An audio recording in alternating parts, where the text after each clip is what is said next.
Hello everybody, today we are going to be do some new wiring for the pepper side. So today what we're going to do is we're going to remove this track light and we're going to mount a 3 feet fluorescent light. Because I recently not have that much space of storing fixture, so we are going to use this one for our display board.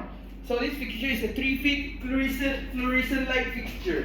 And this track light you actually can keep it more beautifully because I hate this cat that always make me nervous by hopping on like this. I hate this. So for do this, first we're going to remove all the track lights here because we are moving on to fluorescent light. So now we are removing all the light kits from the tracks.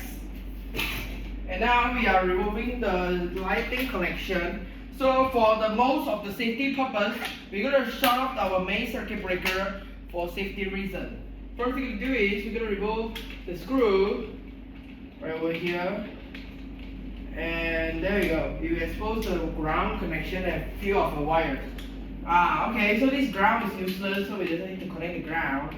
Now we have to pull out all the live and neutral. And now we're going to remove the tracks.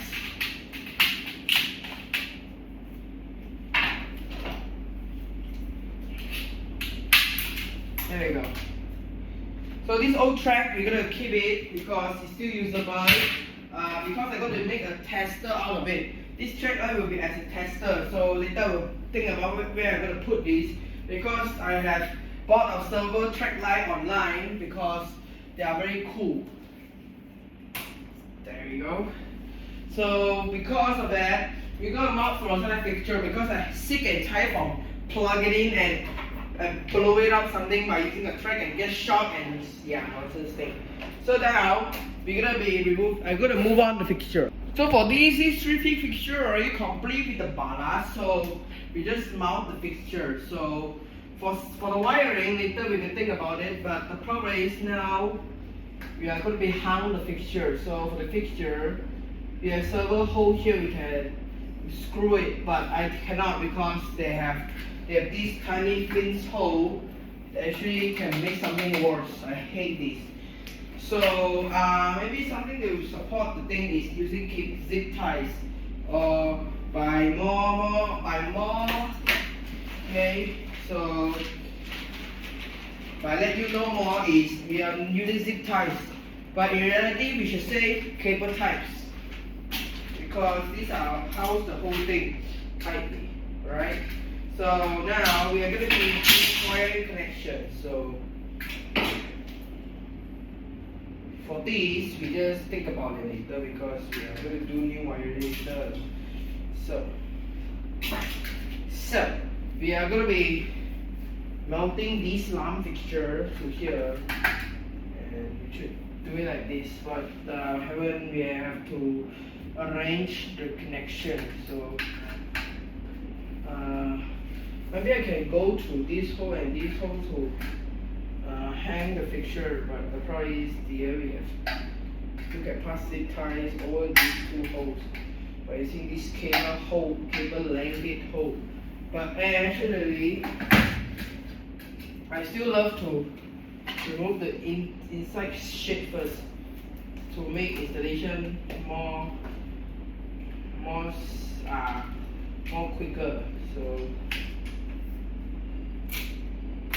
There you go. Later. So now we are going to mount our fluorescent light fixture to the fitting here. So for this we're using zip ties by passing it to the hole, and you turn it back into the here. You turn it back into the here and make sure you can house the fixture firmly by not falling it. Because this is ballast, so it should be very heavy. So I never expect I can mount the fluorescent light fixture over here by doing this.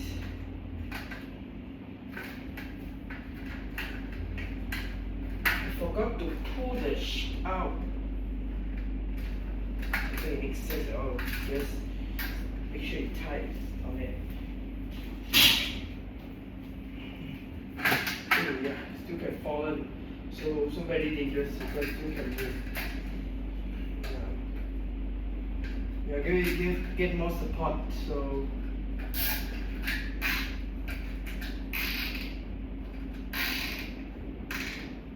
there you go. Usually to get more support, you just add more linked thing here. I add 2 zip ties at different angle, so the thing will be housed it firmly without sticking it out.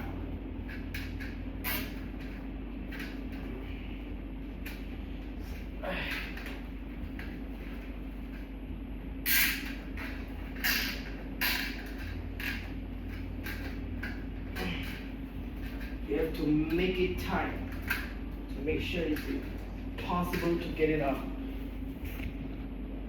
So now I have to add extra wires because this is too short. Because recently I mount the track light, I doesn't use extra wires to screw it. But it doesn't matter, is you can get our job done by putting and screwing. So for me, I do as fast as I can. Because this wire is very simple and easy. You just have wire and you stick it inside.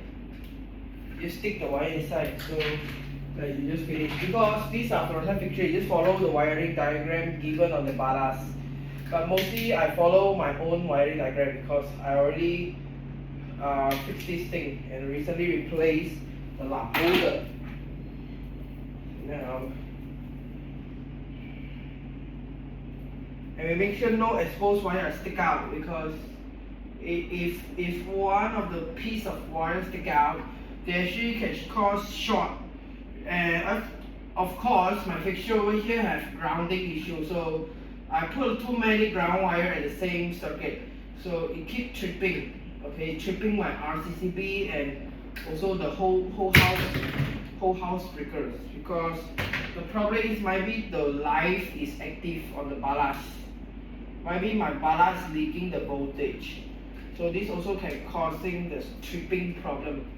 But now I make the thing become less now because I doesn't use ground anymore. So for the extra cable management, we have to make sure the wire is clean. So for me, I pass the wire to a PVC link casing, so the wiring should be clean. But now I doesn't like to use PVC link casing, so I do it myself with extra cable management. To do it like this. And for the lamp starter, I need to replace later. Okay. So get the wiring over here, and we should bypass all the freaking connection. So hopefully we will not have tripping breakers. Because my breaker I trip on 30 milliamps, so it should be around 5 amp maybe to trip. So 5 amp might be 30 milliamp tripping current. So I have want to do that test using the socket tester, but I cannot right now because I just want to trip the whole house. Okay, so I just cover the ground wire with electric tape because the ground wire is very active, because most of the fixture I already bypassed the ground wire. Only one of the fixture have ground. So one of the fixture had ground wire that connect to the whole metals. So the whole metal with ground over here. So you cannot connect too many grounds. So it will cause problem lah. Okay. So now we have to fix the wires. Alright, we almost finished. I just put on some zip ties to make the cable management, and after that we can make the fixture wiring beautifully. So now I have still a little bit of cable management what to do here. It is the fixture over here because the wire can stick out, actually can cause a lot of problem when you accidentally pull the wires. That's why I do cable management every time. Like the ground wire is tightened and I already covered electric tape. I hope it's not going to trigger any ground fault. It should trigger, but if the current are too much, if the currents are enough to trip a breaker, I hope so.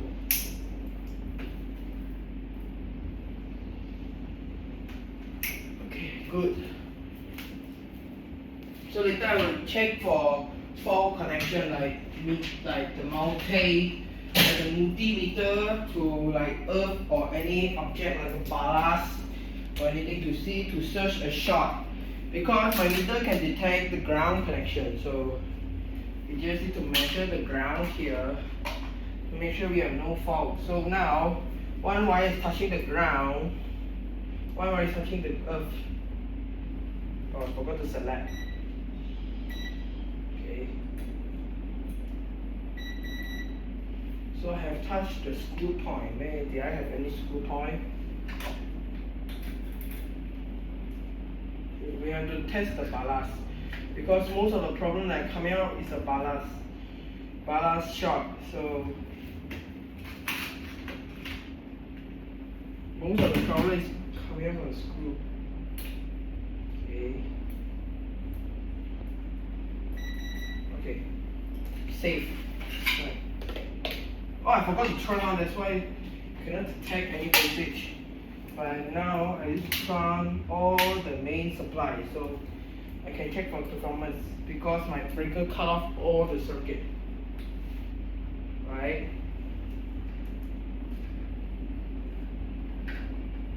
No tripping.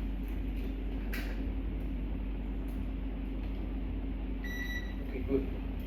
Now let's test. Now for the faulty current.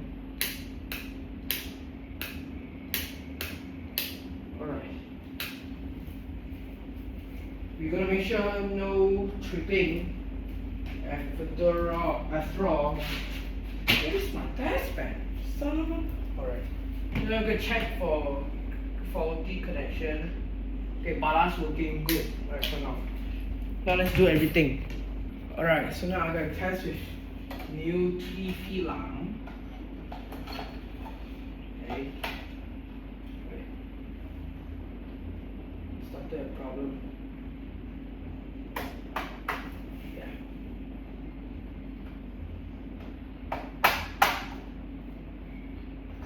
Started a problem.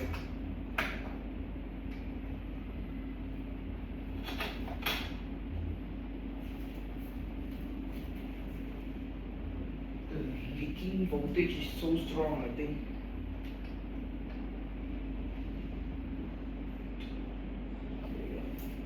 Woo.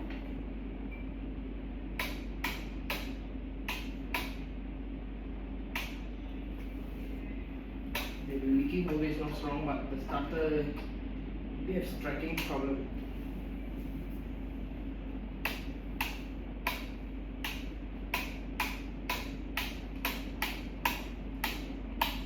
Why turn on directly?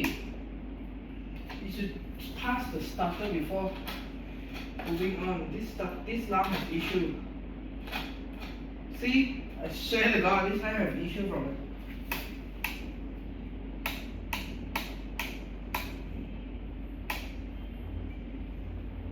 It's okay lah. So thank you guys for watching. This is how we install 3-feet lamp.